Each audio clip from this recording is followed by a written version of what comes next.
आप सब बहुत बड़ी तादाद में यहाँ पे मौजूद हुए हैं बाला मामा को जिताने के लिए। और मुझे आपका उत्साह देखने के बाद ये विश्वास आ गया है कि कल 20 तारीख को बाला मामा के तुतारी बजाने वाले आदमी के चिन्ह के ऊपर आप बटन दबाएंगे और बड़ी संख्या में बाला मामा को जिताएंगे, इसमें कोई शक नहीं है।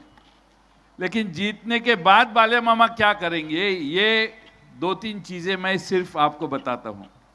इतनी बड़ी भिवंडी सिटी है, 10 साल यहाँ जो एमपी है, मेंबर ऑफ पार्लियामेंट, यहाँ काम करे, लेकिन एक नया अस्पताल यहाँ पे खुलवाने के लिए उन्होंने कोशिश नहीं की। ये भिवंडी शहर में जो अस्पताल है,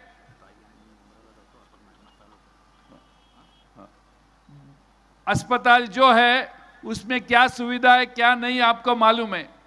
सिर्फ मशीन की पूजा होती है उधर, वहां पे लोग नहीं है और मशीन भी काम नहीं करते।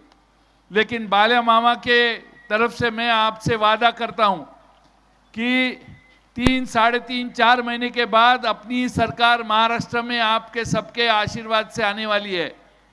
वो आने के बाद भिवंडी में एक बहुत बढ़िया मल्टी स्पेशलिटी हॉस्पिटल बनाने की हम सब इंडिया और महाविकास आघाड़ी के तरफ से आपसे वादा करते हैं। यहाँ पे टोरेंट का बहुत बड़ा प्रश्न है, जो टोरेंट के कारण आप बहुत त्रस्त है। पिछली सरकार जो अभी देश में महाराष्ट्र में है, उन्होंने उनको 2027 तक एक्सटेंशन दिया है, उसमें बहुत मसले हैं। और मैं देखते जा रहा हूं कि भिवंडी में एक जमाना था कि 8-9 लाख पावर लूम थे, अब ये संख्या कम होके 2.5-3, साढ़े 3 लाख तक आई है। पावर लूम की भी बहुत कुछ समस्या है। पावर लूम कम होने के कारण यहाँ का हमारा रोजगार कम हुआ है, इसलिए उसमें भी ध्यान देना पड़ेगा। भिवंडी शहर के पानी की समस्या भी बहुत बड़ी है।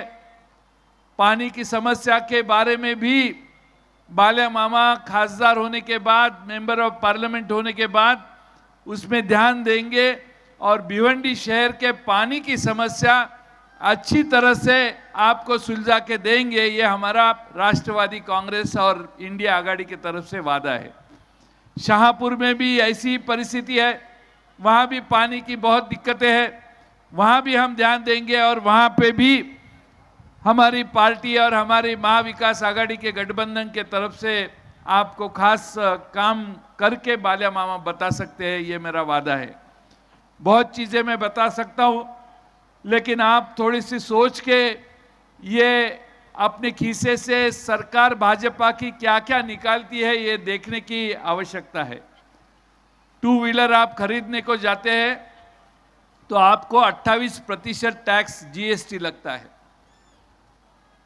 अगर 350 सीसी से जरा बड़ी मोटरसाइकिल खरीदते हैं तो आपको 31% जीएसटी लगता है।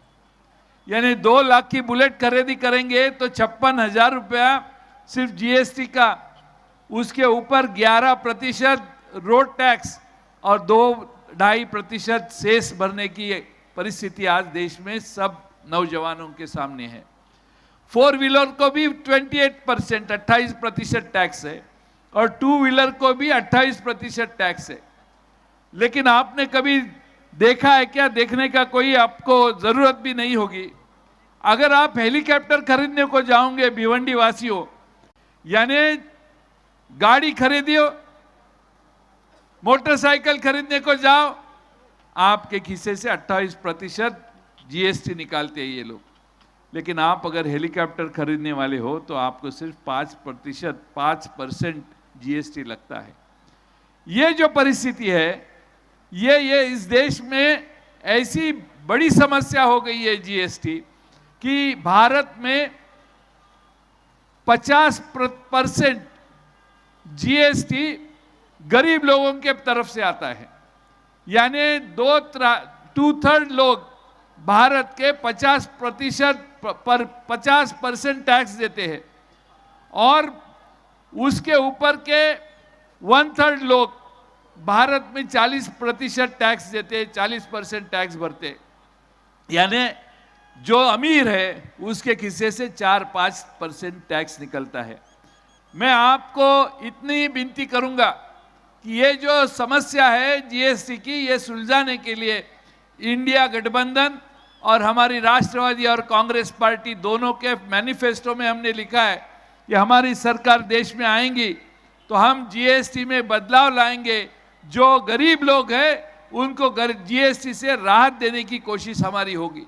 बहुत कुछ मैं बोल सकता हूं, लेकिन आगे जाने की आवश्यकता है। मैं इतनी विनती करता हूं, यहाँ पे शिवसेना के नेता है, कांग्रेस के नेता है, आपके नेता है, आपके केजरीवाल साहब यहाँ खास दिल्ली से आपको मिलने के लिए आए थे। ये सारे नेता यहाँ क्यों आए?